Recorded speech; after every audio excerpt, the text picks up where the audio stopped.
Mr. King, Ms. Nelson, Ms. Higgs, and Ms. Spengler.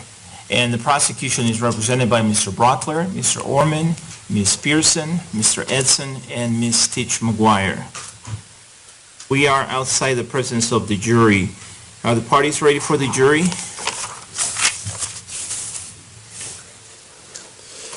Well, Judge, we've got a couple of issues I think we probably should talk about. The first issue is I'm anticipating the testimony of Dr. Robert Hanlon this morning. Yes. I've tendered to counsel this morning a series of demonstrative exhibits that I intend to use with Dr. Hanlon. I'm not anticipating he's the first witness, but probably the second witness. I have a copy of those proposed demonstratives for the court, if I may approach. Yes, please.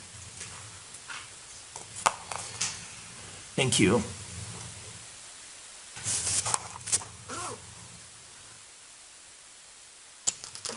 I apologize for the staple being in the wrong place. That's okay. The only other issue, Judge, I think would relate to the testimony of Dr. Gray, and we have the issue surrounding the use of the data or the questions from the personality testing that Dr. Gray conducted. And we continue to have disagreement about that, Your Honor. All right, let's take up the demonstrative exhibits first. You want my position, Your Honor? Yes, please. I object to them. First off, Your Honor, I got them this morning, having never seen them before or anything like them. I'm not sure why it took until this morning to get them here. In addition to that, Judge, there are aspects of these that are not appropriate for demonstrative evidence. It just seems like we want to put up a slide that talks about Dr. Hanlon's credentials. And then there is information contained on some of these slides that has not been disclosed to us by Dr. Hanlon. I spoke with Mr. King about it specifically. There were some sub-tests that are listed in here with scores. Mr. King said that they were contained within his report. I reviewed his report, and I may have missed them, but I do not see some of these sub-tests in there. And for all those reasons, Judge, and I think the second to the last page is interesting. It looks like they have pulled some quotes out of books, and they just want to put up a slide of quotes to the jury. That doesn't seem like appropriate demonstrative evidence. I don't think the foundation can be laid for that. He can certainly testify to things that are within the disclosed opinion that he's provided, but beyond that, Judge, I don't think that's appropriate. And then the last page seems to be his own impressions of what 3 psychiatrists he believes have said about the defendant in this case. Also probably not an appropriate demonstrative. That's all I have at the moment, Judge.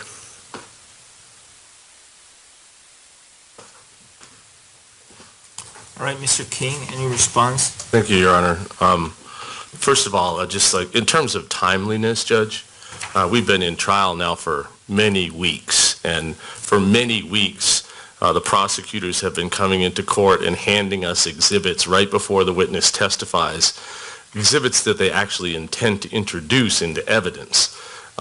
So the fact that I sent these to Mr. Brockler at 5:30 this morning after receiving them last night when Dr. Hanlon came in on his flight, I don't think is a tremendous surprise. Secondly, Judge, demonstrative evidence is generally admissible if it's, number one, relevant, if it, number two, will assist a witness in explaining his testimony, and number three, if its probative value does not substantially outweighed by any prejudicial effect of that evidence. I don't intend to move to introduce any of these demonstratives, Judge. These are just exhibits which I would like to put on the screen while Dr. Hanlon testifies in order to explain his testimony. His testimony involves a lot of numbers, Your Honor. That's what neuropsychological testing is all about. It's about intelligence and cognition. And to have the expert witness just sit on the stand and rattle off numbers can be very confusing to the jury, I think. And giving them a visual representation of what is going to be the exact content of Dr. Hanlon's testimony, I don't think it's relevant, number one. It would assist him in explaining his testing and his conclusions based on his testing to the jury, and I can see no prejudicial effect whatsoever from showing the jury a visual representation of the results of the tests that he performed in this case. These have been provided in the reports. I just spoke with Dr. Hanlon, who's present in court, Your Honor. Every single piece of data that's contained in these exhibits, including the subscales, is included in his reports and the appendices to his reports that have been provided to the prosecution. In addition, the prosecution has had ample opportunity to interview Dr. Hanlon and ask them any questions they wanted about any topic. The other thing that is contained in are basically the first two slides are information that are contained in his CV, Judge, which they've had for some time. The third slide is just the different type of what a neuropsychological evaluation is. Okay, let me stop you there for just a minute. Have you disclosed all the information in the slides to them? Yes. Okay. The only information in the slides which has not perhaps been disclosed in an actual report to them, Judge, would be the second to the last slide. The last slide is psychiatric evaluations and diagnoses, and it just basically lists the three psychiatrists and when they did their examinations and what their diagnosis is. And Dr. Hanlon will testify, as he wrote in his reports, that his findings are congruent with the diagnostic conclusions of all three of these doctors, including the two doctors that are the court's doctors. That's all that slide is for. The second to the last slide, Your Honor, has to do with cognition and intelligence in schizophrenia. And Dr. Hanlon has opined in his reports and in his prior testimony and discussed with the prosecution when they interviewed him the fact that Mr.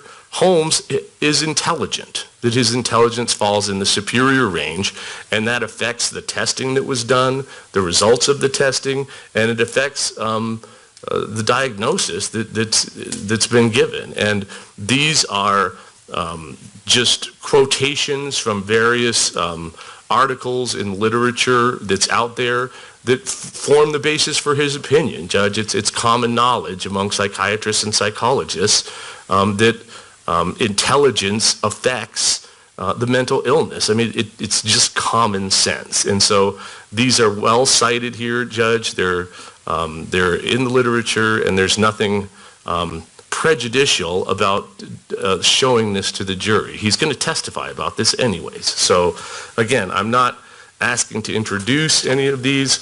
All of the slides that contain data are information that have been provided in the reports and in the appendices, and there's just nothing new here, Judge. And I'm just trying to be able to make a presentation to the jury that they can understand, rather than the witness just sitting and rattling off numbers. All right, thank you. The prosecution's objection is sustained in part and overruled in part.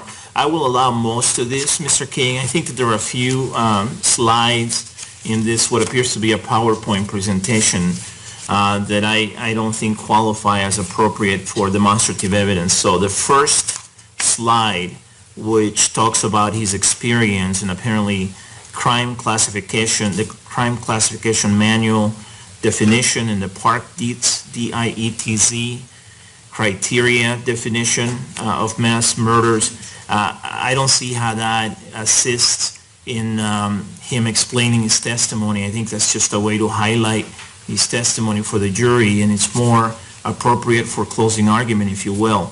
And it sounds like it's cumulative in any event, because it's in his CV, and at least thus far, the defense has been moving the CV of each expert into evidence. And so if that's the case, then this is going to be cumulative in any event. And then the last two slides I don't think are appropriate either. The last slide contains a summary of what he believes the other experts concluded. Again, this is more appropriate for a closing argument. and I don't see how this helps him explain his opinions.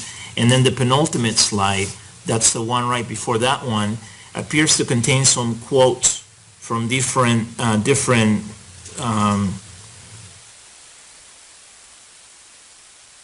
authorities.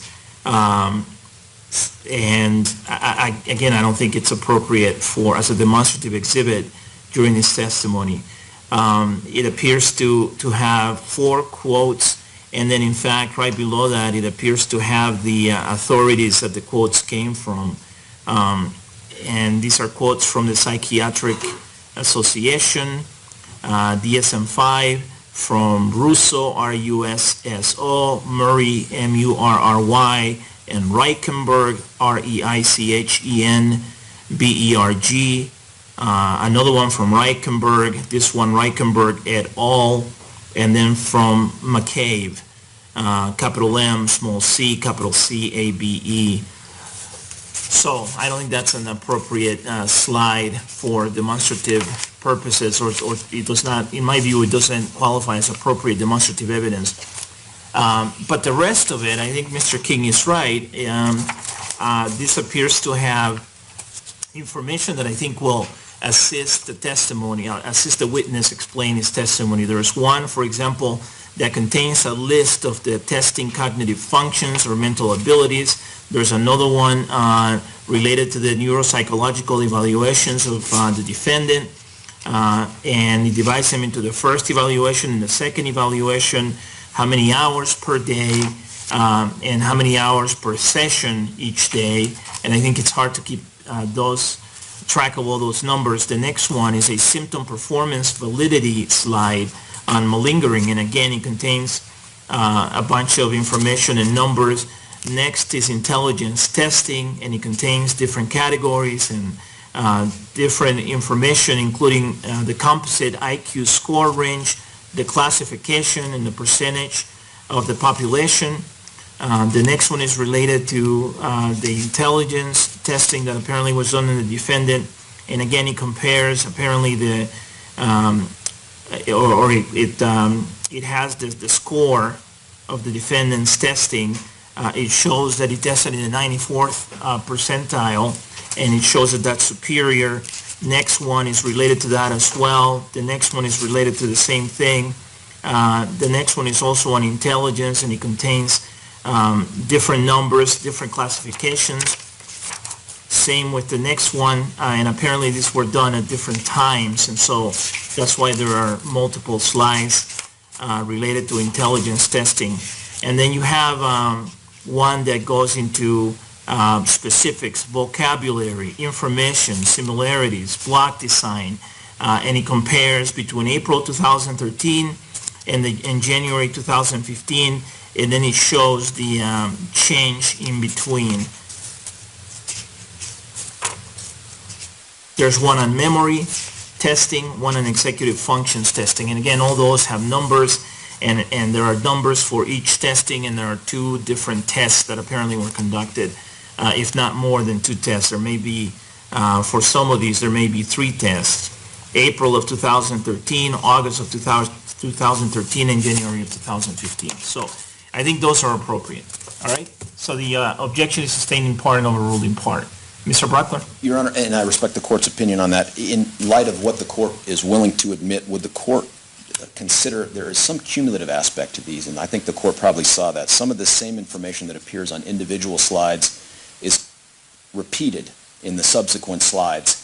And if the court's going to admit those subsequent slides, can we just cut it down a bit and get rid of the initial slides that seem to just repeat the same information? And specifically, Your Honor, forgive me, can I move to the podium? I'm going to hold this up for the court because these pages aren't numbered, but there's a slide called Intelligence that has the FSIQ and the ranking for it, and then it has the subsequent one right behind it, and then it puts both of them on the same page with no new information, just a comparison.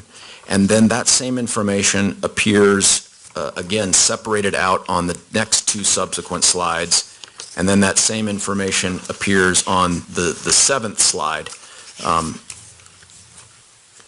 And Judge, it seems like we could probably get rid of the first 2, if not the first 4 slides, and still not lose the ability to allow the doctor to highlight what's significant about those scores, whether they're superior, high average, and all those other things. Judge, I would object to that. Dr. Hanlon created these slides for specific reasons. The importance is the correlation between these things, Your Honor. And this is not evidence, cumulative evidence that I'm seeking to admit before the jury. These are demonstrative aids. The jury's going to see them once, very, very briefly, and then they're going to go away. I was not allowed to hamstring the prosecution's presentation of their evidence through their witnesses, and I'm just asking to be able to present this information as I see fit, and that's why I'm not seeking to introduce these exhibits. I'm merely using them for demonstrative purposes, and this is the way that Dr. Hanlon thinks he can best explain his testimony, Judge, and the relevance of the various information. All right, it is, there is some overlap, but I don't know what the prejudice is, and I don't think it's, it doesn't concern me enough to require that these a couple of additional slides be excluded. Mr. Brockler is right. There are at least 2 of these that appear to be, to add nothing, and that is the one that has the score for April of 2013. The title is Intelligence, James Holmes, Wechsler, Wechsler, and I am probably mispronouncing that, Adult Intelligence Scale, Roman numeral 4, WAIS, Roman numeral 4.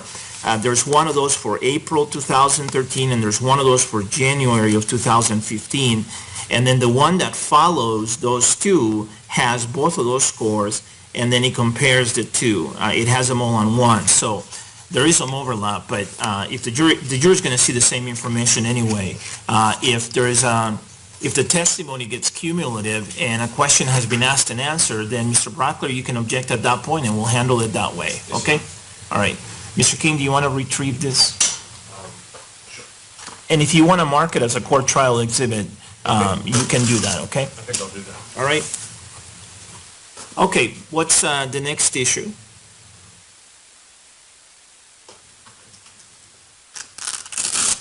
Your Honor, we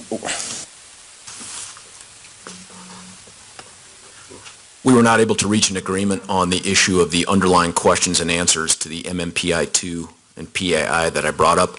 I should let the court know that in working with the defense and the Attorney General's office, the information that I received by way of offer of proof to the court is that neither Dr. Gray nor Dr. Manguzo have any ethical objection to getting either of those answers in or a paraphrased version of those questions, which I readily agreed to. And I'm not aware of any other objection that either of those mental health professionals who administered these tests have. My understanding is, and Mr. King can obviously speak for himself, is that the objection is that the answers should not be provided to the jury. And you're intending to provide some answers to the jury? Yes, sir. So your intent, Mr. Brockler, is to explore some of the questions, but to paraphrase the questions. Is that right? That's correct, sir, and that was in response to the Attorney General's request, I think, to try to protect some of the integrity of the testing process, and I agree with that. And I spoke with Dr. Gray about that this morning. He thinks that he can do that, and he didn't have any objection to ethical objection to providing the answers to those questions. Okay, and Mr. King, when we talked about this, I think yesterday, I think what you had said is that if Mr. Brockler went into any of the questions and any of the answers that are part of these tests, that then you would feel like you would need to move the entire test into evidence. Is that what the issue is? Well, Judge, there are a couple of issues here. And the most important issue is how this evidence is presented to a jury. And I spoke with Dr. Gray about this last night, and Dr. Gray is present in the courtroom.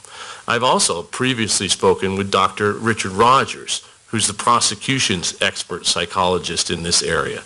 Both of these doctors have indicated to me very clearly that to proceed in this manner would be an inappropriate use of this evidence and would be misleading to the jury.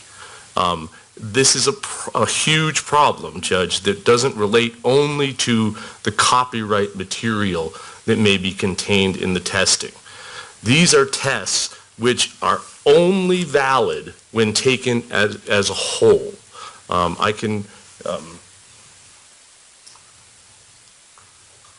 This is an article written by Dr. Richard Rogers, in which he talks about the MMPI and what the MMPI is and how it works. And it's an overlapping test, Judge. The questions relate to each other and the scales that are involved. There are many, many scales and subscales that are involved, and they interrelate and overlap. And the only way you can accurately interpret those scales is through the statistical validity of the entire test itself. What counsel is proposing is to take a single question out and to impeach the findings of the psychologist with the answer of Mr. Holmes to a single question. In other words, if the psychologist says, well, we performed this test, Judge, and it indicates that Mr. Holmes scored high on depression, that he was depressed. That's one of the findings of the personality testing. The example that Mr. Brockler gave yesterday was that there was a question in there about hopelessness. Do you feel hopeless? And Mr. Holmes apparently answered no. And so what Mr. Brockler proposed is that he then bring that up. Well, doesn't that contradict the findings of the report that he answered to that question? And the problem, Judge, is that there are over 500 questions in this test. They're all true-false questions. Many of them have no right answer. They also, many of them, implicate issues that are forbidden by this court to talk about, including future dangerousness, remorse, all kinds of issues which are precluded from being discussed in open court. And, Your Honor, the danger is that it will be grossly misleading to the jury, because what Dr. Gray would testify to if he took the stand, and I'm going to ask that he do so, is that by singling out single questions, you lose any validity of what the testing results are. Who scored the test? Is the test scored through a software, or is it a doctor actually scoring the test or drawing conclusions from it? Either, Judge. There are both software packages available, and psychologists can score it themselves. So these tests that we're talking about, how were they scored, or how did Dr. Gray reach conclusions from the test? Does he put in the answers into some computer software, and then the software spits out the conclusions? Or does he review it, and then does he in his discretion think, okay, I'm going to conclude X, Y, Z based on the answers that I see here? I mean, how does it work? I guess I need to know more about how the testing works. Which is why I think you need to hear from Dr. Gray, Your Honor. And I think the answer, if you're asking me, I think the answer is both. Okay. I think they use software and then they reconfirm and use their own subjective judgment in order to interpret the test. In addition, you have to have specialized training to even use the software and interpret the results of the software. It's not something that anyone can do to interpret these tests. You have to have a PhD in order to interpret these tests, and that's why we have expert witnesses that administer the test. It's wrong to allow the jury to think that they can somehow interpret the answers to individual questions and that should have meaning and relevance to them in the case. That would be an improper use of these instruments. I understand that concern. I'm sorry to interrupt you, Mr. King. I get that concern.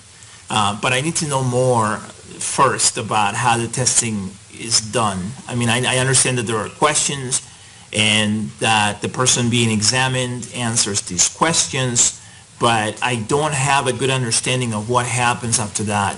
I get the concern that we don't want the jury second-guessing and doing their own testing. On the other hand, there's also a concern for me that the parties are bound by what an expert says. Since when is that the case?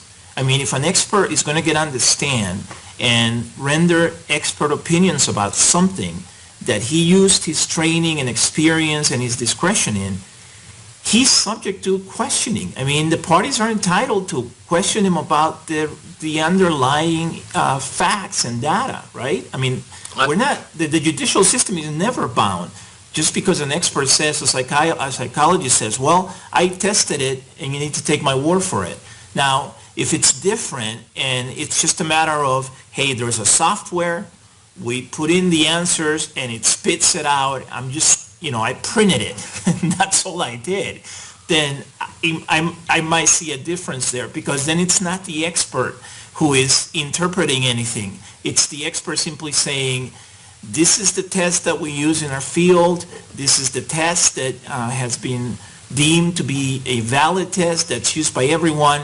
I put in the answers in the software, the software spits out the conclusions, and here are the conclusions. In that case, I don't know why anyone would be interested in asking questions of the expert, because all he's doing is taking the answers given by the defendant and putting him into some software and having the computer do the work in terms of what conclusions are reached. Well, Judge, I think, again, I really think that the court needs to hear from a psychologist to really answer these questions, because I am not a psychologist. Okay. And I'm not qualified to answer these questions either. But I think that what the answer is that whether it's scored automatically by a computer or whether it's scored manually, you have to follow certain procedures in order to accomplish that. So it's done in pursuant to a certain protocol, whether it's done in someone's head or whether it's done in a computer program. And I don't want the court to misunderstand. I'm not saying that Mr. Brockler can't question the results of the test. I'm not saying he can't question the way the test was scored. I'm not saying he can't question the opinions of the doctors at all. He can do all he wants. I'm just saying one thing, and that is, if the manner of doing that is to select out an individual question from an individual instrument and then impart some kind of meaning in the case to that, then that would be inappropriate. And I don't think that that's necessary, Judge, in order for him to accomplish those purposes. And frankly, I don't think that's why he's doing it. I think he's doing it to inject other evidence in front of this jury that would be inappropriate, frankly. Well, I'm not going to allow any evidence that would be inappropriate, and I'm not going to assume that that's why he's doing it. But how do you suppose he should go about questioning the witness's conclusions if he's not allowed to ask questions about the questions that were asked in the test? But he's allowed to ask questions. He's just not allowed to take an individual question and answer out of context and impart meaning to that, is what I'm saying, Judge. But how does he do that? You have a witness who's testifying about a test that he administered, and you're saying, Judge, he's entitled to question him about his conclusions. He just can't ask about the test. Well, no, he can ask about the test, Judge. We just can't ask about specific questions. Let me give the court an example, okay?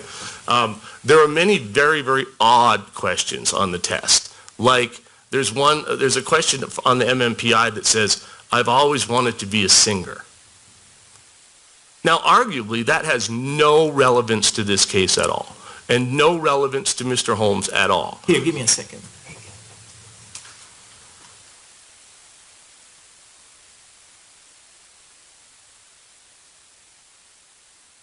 All right, go ahead, sorry. But it does have meaning and context in light of the entirety of the test. So to parse out each individual question and ask why that question was asked and what relevance it has, or to impart some special relevance to the individual questions is the problem, Judge. And I have a case to cite for the court. Hold on. Before you cite the case, since you gave me this example, let me give you an example. Let's say someone gave the answer that Mr. Brockler gave yesterday in terms of hopelessness about the future. And let's say someone said, no, I'm not hopeless about the future. But let's say that the person then answered the question, I want to be a singer. And let's say that a doctor draws a conclusion from those two answers and says, well, I know that he said he was not hopeless about, or let's say in the example that the defendant said, he doesn't want to be a singer. and let's say the expert comes in and says, I know that he answered the question about hopelessness in the negative, but he also said he didn't want to be a singer. And so based on that, I concluded that he was hopeless. I'm just giving you a hypothetical example. In that case, if the conclusion was drawn from those two answers, it seems to me the parties would be entitled to explore that.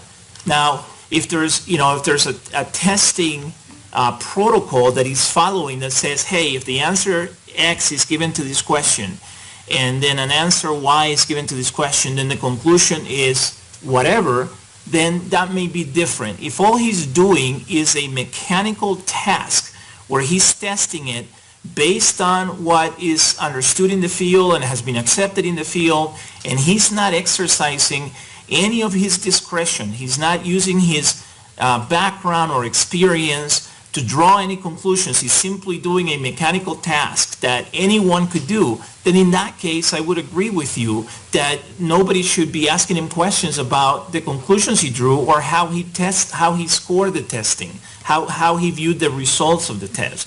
But if he's exercising discretion and he's drawing conclusions based on his training and experience, and those conclusions might differ if someone else were looking at the same answers, then it seems to me that the parties should be allowed to question him about that. Well, I think it's more like the former than the latter, frankly, Okay. Judge. I think it's more that if you do the procedures correctly, the result comes out the way that it comes out. And the question is, did you score it correctly? Did you administer it correctly? You know, there's no interpretation that the psychologist makes of the individual questions. Absolutely not. The psychologist doesn't look at, well, he answered, about that he wants to be a singer, therefore I draw specific conclusions from that. That absolutely does not happen. What does happen is the totality of the test scores are either inputted into a computer program or inputted into a statistical algorithm or whatever they do to manually calculate it. And if it's done correctly, the results are spit out, like you said. And it's never a question of the psychologist subjectively interpreting the answers to the individual questions, which is why it would be inappropriate for the jury to do the exact same thing. All right, maybe I should hear from Dr. Gray sooner rather than later. Okay. One other issue I wanted to bring to the court's attention that had to do with the proposal by Ms. Wheeler, who's present in the courtroom, and that was that her suggestion was that rather than asking the actual questions on the test, which they have an objection to, that we ask paraphrased questions from the test. This causes a whole nother set of problems, Your Honor, because paraphrased questions are not the way the test works. The test is based on the interrelated nature of the questions and the scales involved, exactly the way it's been put together. You can't paraphrase the questions and then give the answers Mr. Holmes gave to the actual questions and then interpret the results of it. That just can't work, Your Honor. So the proposed solution is really unworkable, in addition to the underlying problem that I suggested. And if I could, Your Honor, the case that I would ask the court to take a look at is Fisher versus Johnson, 508 Northwest 2nd, 352. It's a 1993 case out of New Jersey, I think, North Dakota. We could find no case law in the state of Colorado, Your Honor, but that's a case that discusses this issue and whether or not it might meet the required standard of admissibility of evidence to proceed in this fashion. Okay. In terms of questioning. All right, thank you. Mr. Bruckler, and then I'll hear from Dr. Gray. I'm assuming, Mr. Bruckler, you don't have any objection to me hearing from Dr. Gray. Not at all. All right. Not at all. Judge, I appreciate Mr. King trying to frame the reasons why I'm getting into this, but I want to tell the court, I'm not trying to just impeach the test. There are a number of reasons why getting into these things would be important. One, the jury is entitled to know if the psychologists interpreting these things even rely upon the individual answers or look at them or see if they're consistent with statements made to them by the defendant. If Dr. Gray, in his examination of the defendant, were to have asked the defendant, do you feel like you're possessed by evil spirits, or words to that effect, his answer to that undeniably would be relevant to an analysis of his mental health. And I don't think Mr. King would object to that. Well, guess what? That question is in the MMPI too. There are questions about feeling like your mind is under control by someone else. There are questions about depression, about hopelessness, about hallucinations, both audible and visual. There are all these true-false questions. So whether or not they have some interpretive value, they are unequivocally statements of the defendant about specific questions about his mental health. And independent of any impact that they would have on questions about whether he likes to jump rope or a singer, those are things that should be given to the jury. And I'm at a loss to understand how his answer of true or false to the question about being possessed by evil spirits is somehow misleading to the jury. So we can put Dr. Gray on, but he's going to tell you that out of those 567 questions, there are a number that seek specific factual things from the defendant that he answers yes or no to. All right, that's a different thing than challenging the results of the test and the conclusions that Dr. Gray drew from his examination. Are you also intending to go into the questions for that reason? Well, Your Honor, to the extent that, and I can tell the court, having spoken with Dr. Gray, my offer of proof is what he'd say is the report that's generated by the MMPI-2 software is automatic. He doesn't go in, he doesn't edit it, he doesn't look at it to see if he doesn't do that. His big thing is to look at the scales that are generated based on some grouping of answers, and then he interprets the scales, never looking at the individual questions. Well, one, the jury ought to know that the individual questions themselves are not factored into this. It is some software's way of manipulating these things around. That's important for the jury to know. But to the extent that that report becomes part of his opinion, and there are parts of that report, and I highlighted this yesterday for the court, where it says the defendant is hopeless. There's one question out of 567 that talks about him feeling hopeless. And in August of 2013, the defendant said false. They should get to know that if that's part of the manipulation of the underlying data. We should get to examine about that. All right, is Dr. Gray present? It is, Your Honor. Dr. Gray, good morning. Is anybody requesting that he testify under oath right now, or yes? No, sir. Mr. King? I think that would be the most appropriate thing, Your Honor. All right. Dr. Gray, why don't you come up, please?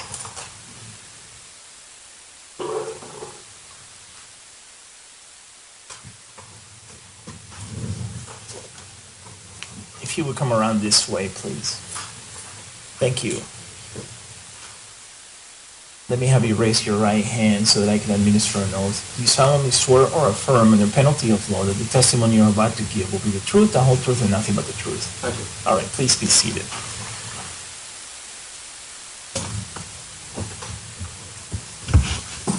For the record, could you tell us your full name, please?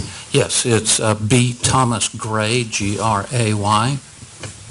Thomas is the common spelling? Yes, Thomas. Thank you. Doctor, you've heard, I think, most of the discussion that the lawyers and I have been having here this morning. I'm interested in knowing more about the tests that were administered, and I think you've heard my concerns, and I think you heard what I said to Mr. King in terms of seeing a difference, at least in my mind, between sort of a mechanical task of scoring a test versus having someone exercise some type of discretion based on training and experience to draw conclusions from answers provided to a test. And perhaps there's some of both going on here, but I just need to be educated more about these tests. So could you do that? I will certainly do my best, Your Honor. All right, thank you. The way that the MMPI works and the PAI is similar in its general construction and use. The MMPI consists of 567 true-false questions. The individual is given a test booklet with the questions in it. They mark on an answer sheet true or false to each question. I then take that answer sheet and I input the responses into a scoring program. That scoring program then calculates, for our purposes, the scales of primary interest are 7 validity scales and 10 clinical scales. Each of those scales is comprised of groups of items selected from the 567 that have been, each group has been empirically shown to correspond to particular characteristics. After I put the individual responses into the computer, I then get a printout that does include some interpretive statements. I consider those, but that by no means is all that I rely upon. I consider the scale scores. I make sure it's a valid profile, that the individual has not attempted to distort their responses to either look better than they are or worse than they are, and also to make sure that they've responded consistently. I then look at the clinical scales, and what seems to be particularly at issue here is the fact that scale 2, which unfortunately is labeled the depression scale, and I should emphasize it, that does not mean that it corresponds directly to the DSM version of what depression is. It's simply depressive characteristics. In this instance, Mr. Holmes produced notable elevations on scale 2. In my report, then, I reported a number of the common clinical correlates to an elevation on scale 2.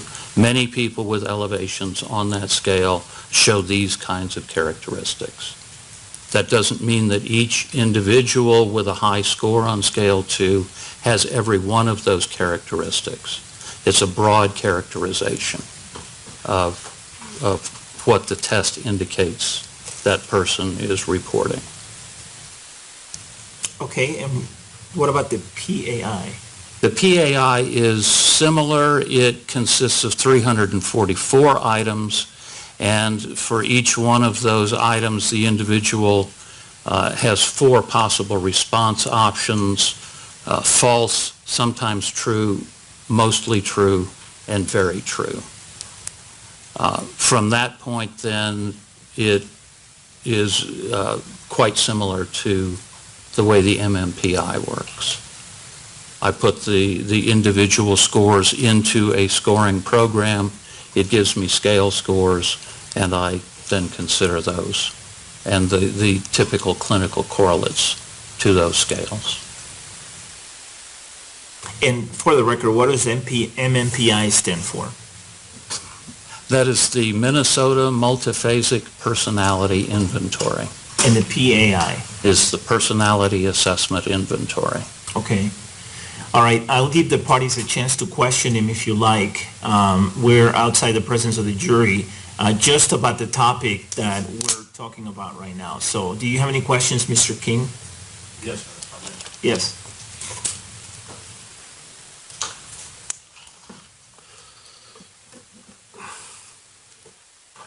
Doctor, when you administer one of these personality inventories, do you ever look at the individual answers to the individual questions and draw any subjective conclusions from the patient or the defendant's answers to individual questions?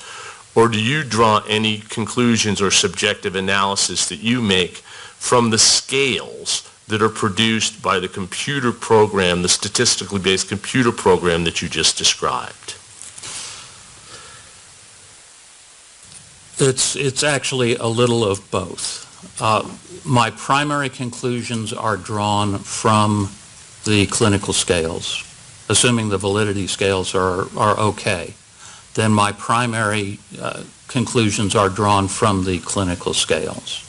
Now, for both of these tests, there are a series of individual questions that have been identified as what are called critical items.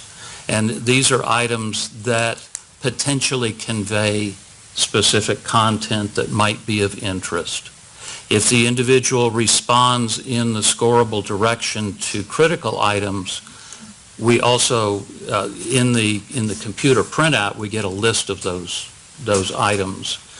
And it's often useful to inquire about at least some of those items just to explore a little further. To inquire of whom? Of the person who's being tested. Okay. Would that affect your interpretation of the test or your clinical findings or both? It could potentially. It doesn't necessarily, but it could potentially. What about in this case? In this case, I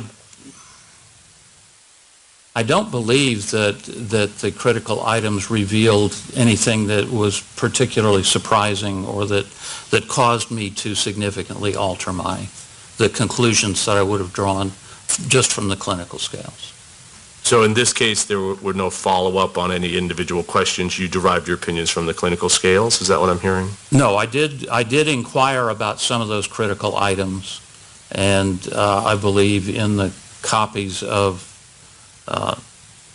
the 2 MMPIs and the 2 PAIs that were administered, you can see my individual notes. Right. But did you draw any conclusions from that affected your opinions? No, I don't believe I did. Let me ask you, there's a lot of very strange questions. Would you agree with me in the MMPI? Yes. And if you were to read the questions out of the context of the test, could you infer meaning from individual questions that are not meant to be imputed by the test in its entirety?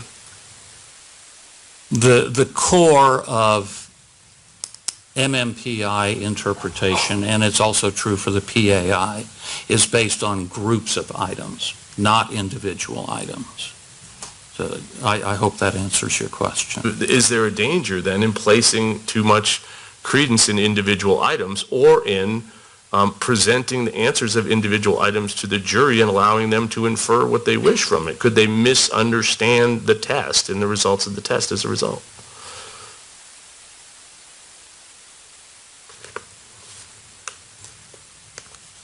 I suppose that is conceivable.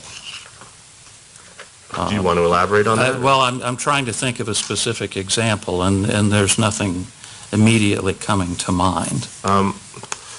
How about a question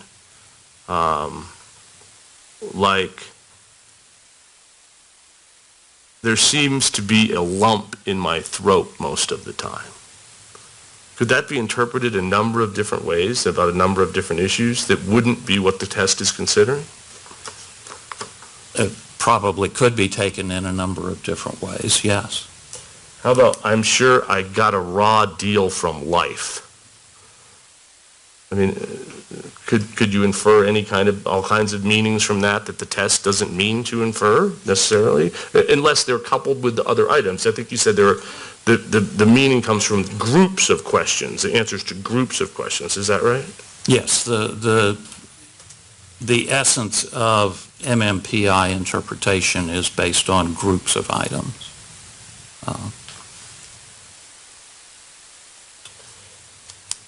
Do you know what specific questions Mr. Brockler is seeking to ask you about, or how many of them there are? He has discussed one item pertaining to hopelessness. That's the only one that I'm aware of. I don't know how many there might be, nor do I know fully what his intention is.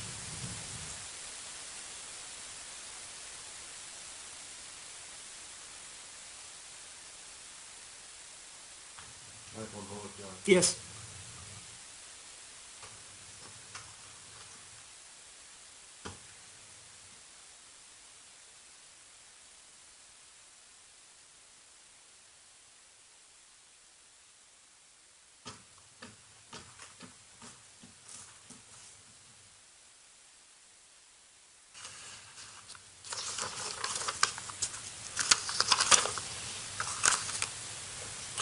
When you testify, and you've testified a lot about the MMPI and the PAI, is that fair to say? I've used these tests in a number of cases that have shown up in court, yes. And when you do that, do you draw your conclusions based upon the scales and the overall interpretations of the tests, or do you normally go through individual questions and interpret the answers to individual questions subjectively on your own? The essence of the interpretation is always based on the clinical scales, the groups of items, rather than review of individual items. One other point that is perhaps relevant and that I should have mentioned earlier, the critical items show up on the list that is in the printout because the individual responded in the scorable direction. So in most situations anyway, those items ought to have been contained within the clinical scale elevations, the clinical scale scores. And you said that in this case, you drew none of your conclusions or opinions from those critical items or your follow-up on those critical items. You drew your conclusions from your interpretations of the overall scales? Yes, I believe that's right. Is the point of the, Mr. Brockler in his argument to the court that you were here for just talked about one of the things that he wanted to put in front of the jury was the actual factual information that would be transmitted by the answers to the questions. Is the point of the questions in the MMPI and the PAI to obtain individual factual information or statements of fact about what happened or what in the person's life or the history of the person? Or is the purpose to see patterns of thought and behavior that tell us something about the personality traits of the person involved? It's the groups of items that are really the most telling. Those are what have been studied at tremendous length. The PAI is it's 70 years old, so there have been countless studies, always based on groups of items. Are you aware of any one study that says it's a good idea to single out specific questions, put those in front of the jury, and allow the jury to interpret the results or the answers to that question how they see fit? Would that be an appropriate use of this instrument? I'm not aware of any studies that have advocated for that. Do you have an opinion about whether that would be an appropriate use of this instrument if the jury were allowed to hear the answers to individual questions and then from those answers to individual questions call into criticism or not your opinions based upon the testing that you did?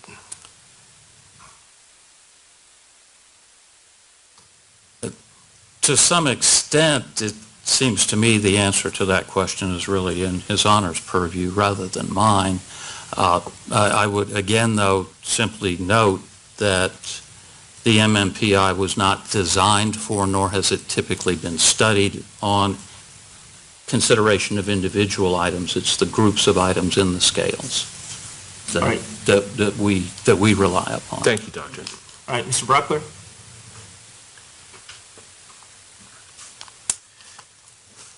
Doctor, when you give instructions to someone on taking the MMPI, do you tell them, don't worry about being accurate on the individual questions?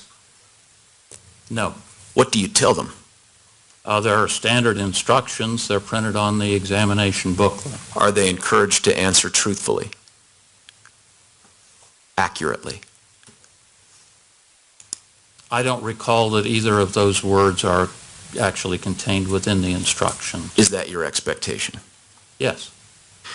Now, can you tell me what would be misleading about the answer to a question, evil spirits possess me at times? Is that misleading as to the issue of whether or not the person believes evil spirits possess them at times? At least on the face of it. No. As far as I can tell. Right. And there are a number of questions in here that seek things, you'd agree, that deal with visual hallucinations the person may be experiencing. Is that fair? Yes, Audible or audio hallucinations. Fair? yes, Their demeanor or mood. Fair? yes, Social interactions. Fair? yes. And there's nothing misleading about the facts in each of the individual questions, correct? At least on the face of it, yes, I would agree with that. Okay.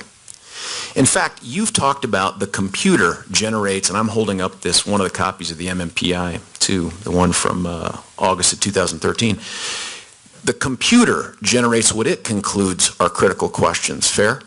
Yes, And you actually go back through, sit down with this guy, and individually go through a further explanation of what those answers mean in your discretion, correct? I do with some of them. I don't typically follow up with each and every one, but I do with some of them. And fair to say you exercise your discretion in which questions to follow up on, correct?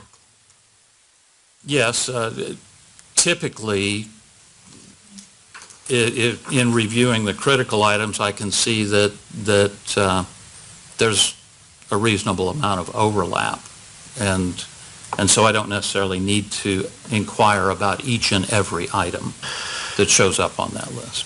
In your professional discretion, correct? Yes, And you and I might have a disagreement about what you should have followed up on, correct? potentially. Okay. And it would be fair to have a conversation, questions and answers, about the questions you chose to follow up on and not to follow up on. You'd agree with that? Oh, we could discuss that. You know, I'm not saying I'm going to win. I'm going to say we can have that discussion. You agree?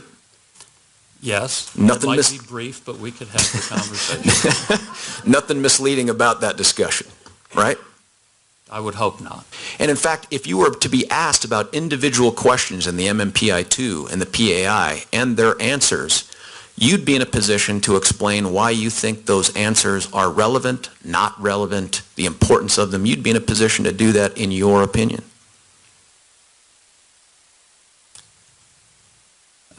Potentially I would, although, again, that would not have been anything that I used in formulating my opinions as stated in my reports. In fact, one of the questions you followed up on, Doctor, was the defendant telling you, oops, I gave the wrong answer. I meant to give a different answer, correct? He did reverse his answer on one question, yes.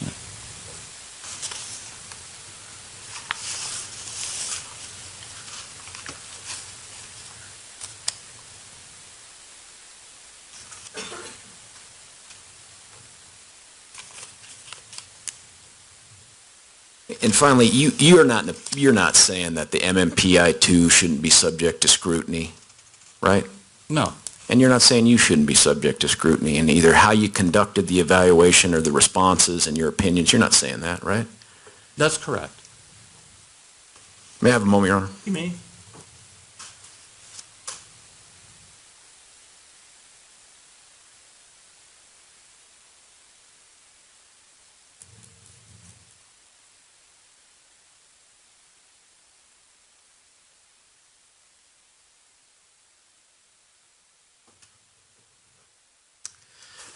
Doctor, this is more of a scientific question, but you're part of the medical science world there. When you read an article, a peer-reviewed article, drawing some conclusion or offering some hypothesis, it's important to you to have the ability to access and scrutinize the underlying information to determine if you agree with the opinion, or do you just take everything you read at face value? Relevance. Overrule. Go ahead, Doctor. I typically look closely at how the conclusions were drawn. The truth of the matter is that we almost never in published articles have the raw data that the study was based on. But I at least am able to look at the methodology that was used and draw some conclusions about whether or not the findings of that study are well supported. And you think it'd be important to be able to scrutinize those findings by looking at the underlying evidence if you disagreed? We almost never get that opportunity, although there would certainly be occasions when that might be nice. Thank you. Doctor, I have a couple of follow-up questions. Yes, sir. How many times have you administered these two tests? Geez, I'm not sure, Your Honor. Over the last 20 years, hundreds. And are these the kind of test results that can be reviewed by other experts who are familiar with the MMPI and the PAI and who can then either criticize or agree with the results? In other words, based on the documentation and data that you produce, can someone else with your expertise look at it and say, wait a minute, I would not have drawn this particular conclusion because of X, Y, Z? Or is it the kind of thing that it would be impossible for another expert to do? No, it is possible for another well-trained person to review the information and to draw their own conclusions. And in fact, that did happen in this case. Okay, tell me about that. Dr. Reed asked Dr. Rogers to review my data.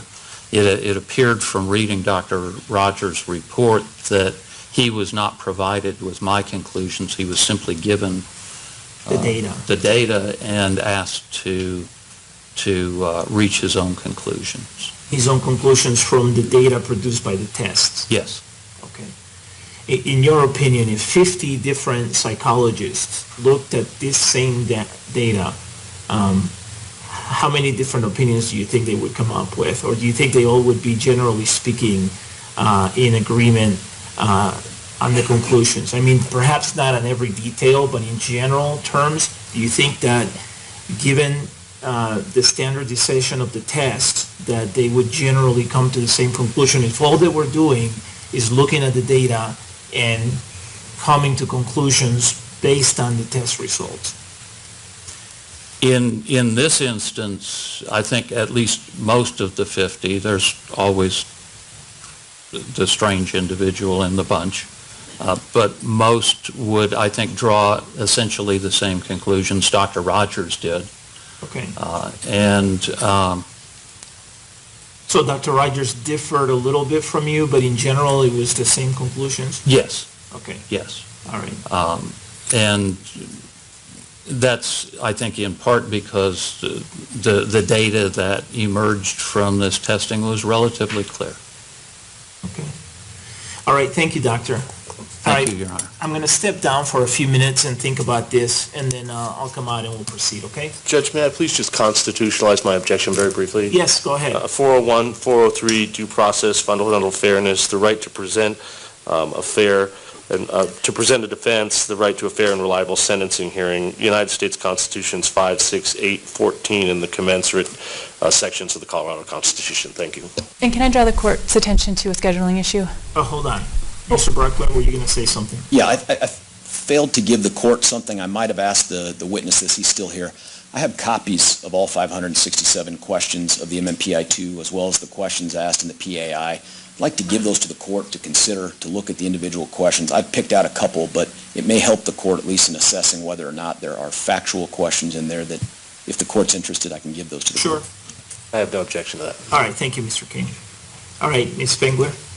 I just learned that Detective Madonna needs to be out of the courthouse by noon today. I just want to let the court know that. No, you can give it to my staff. That's fine. Thank you. All right. We'll be on break for a few minutes or 5 minutes. Thank you.